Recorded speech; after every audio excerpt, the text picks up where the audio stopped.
interest in the sharing economy came about because I was looking at positive, sustainable behaviours. What could we move towards rather than just doing, consume less or fly less or save energy?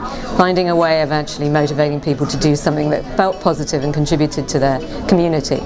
And so I looked at designing for sharing because my discipline is principally design research.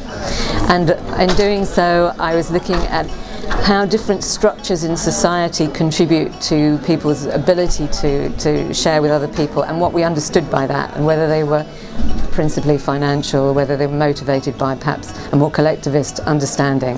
Some which were online, sort of platforms in the sort of share economy sense, some which were actually platforms more like a community garden, and looking at the difference between things that needed a physical presence, even if they were mediated by technology, or something that could be done and could be scaled across the world, where different people could maybe, like the tasking models that we see with Amazon Mechanical Turk and so on. I think it'd be really interesting to understand more about how we design mechanisms that support innovation at grassroots level. We see people actually designing their futures through these kinds of structures, and they have a huge influence on how we understand ourselves and our relationships. So there's really sort of different aspects that one could stress through support for different kinds of structure, and also just the sort of relational asset of having areas where there's a lot of investment in people being able to express these as producers, not just as consumers.